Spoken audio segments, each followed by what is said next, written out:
Dans la vidéo du jour, on va parler de l'investissement en crypto et comment les plus gros comptes, les institutionnels et les différents acteurs tels que les échangeurs vous manipulent grâce par exemple au market maker. Alors déjà, ce qu'il faut se dire, c'est que l'investissement en crypto-monnaie est très compliqué car pour aller chercher d'énormes multiples, c'est-à-dire des fois 10, des fois 50, des fois 100, il faut accepter énormément de volatilité et c'est ce qu'on a vu ces derniers jours avec une volatilité folle. Certains altcoins ont connu des baisses de moins 20, moins 30, voire moins 50% en quelques jours, ce qui montre cette forte liquidité et volatilité sur les marchés qui sont très manipulés et manipulables. Autre chose à dire, c'est que cette manipulation va passer par des news, mais ces news sont utilisées pour justifier et amplifier les mouvements des jours après. Par exemple, la news qui est sortie sur DeepSeek au moment de la chute sur l'intelligence artificielle, en fait, elle était déjà sortie 5 jours avant. C'est-à-dire qu'on a réutilisé une news à ce moment-là,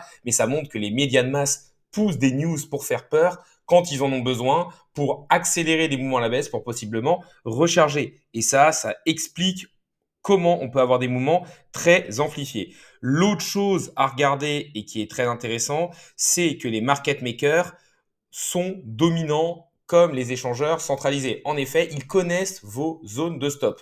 Là, on peut le dire, même moi, en tant que personne normale, il suffit que vous allez sur CoinGlass et vous allez pouvoir où sont les murs de liquidation. Donc là, si on regarde à court terme, on se dit que les murs de liquidation sont venus sous ce plus bas-là, aux alentours des 97 944 dollars, et donc pour l'instant, les plus grosses liquidations sont là. Donc le Bitcoin, qui est aux alentours des 99 000 dollars, pourrait donc aller chercher ces deux grosses liquidations avant de repartir vers le haut.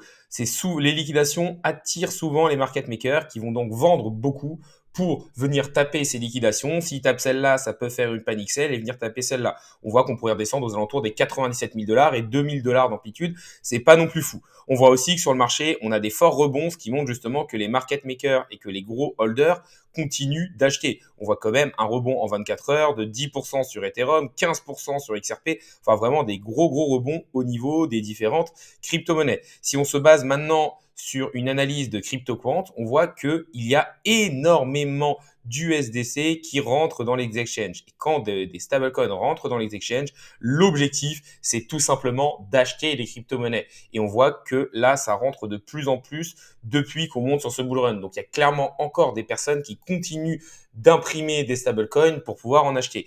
Maintenant, il y a un autre graphique intéressant à regarder, c'est les short-term holders contre les long-term holders. Donc, les long-term holders, c'est les personnes qui détiennent du Bitcoin depuis longtemps, c'est la courbe en orange, et les short-term holders, c'est ceux en vert qui détiennent du Bitcoin depuis peu de temps. Ce qu'on a vu sur la fin 2024, c'est que les long-term holders commençaient à se séparer du Bitcoin quand les short-term holders ont commencé à en accumuler. Et ça, c'est souvent signe d'une grosse correction à venir. Là, les datas plus récentes nous montrent qu'il y a quand même pas mal de personnes qui continuent d'accumuler.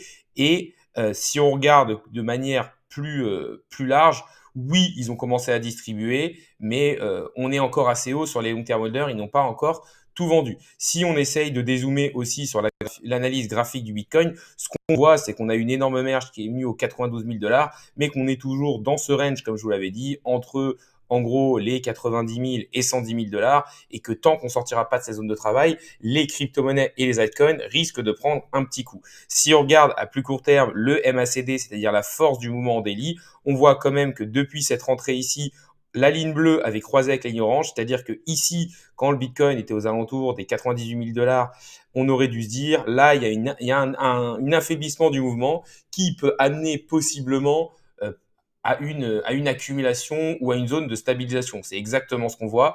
Et tant que la ligne bleue ne recroisera pas, on aura un mouvement qui aura du mal à s'échapper de tout cela. Maintenant, il y a quand même des nouvelles très bonnes au niveau des cryptos. On voit que le fils de Trump dit qu'il fait limite un conseiller en investissement en disant qu'il faut acheter de l'Ethereum. Le projet de la famille Trump, le World Liberty Financial, a déjà quasiment 200 millions de dollars d'ETH, donc il continue d'en accumuler. Et si des investisseurs avisés comme ça, qui peuvent manipuler le marché via des news et qui manipulent les médias, en achètent, c'est qu'on a sûrement un bull run qui devait venir. Donc ce qu'il faut retenir de cette vidéo, c'est que les marchés sont fortement, ou en tout cas à court terme, sont fortement manipulés, surtout sur les cryptos qui ne sont pas encore totalement réglementés. Il faut donc surveiller les liquidations pour savoir où les market makers vont aller. Là, je dirais qu'à court terme, on a quand même pas mal de murs de liquidation. En jaune, c'est les murs les plus importants aux alentours des 97 800 dollars jusqu'aux 97 200 dollars. Donc, on pourrait revenir aux alentours des 97 000 dollars pour prendre de la liquidité avant de repartir sur le Bitcoin. La vidéo du jour est maintenant finie. Salut à tous et à la prochaine.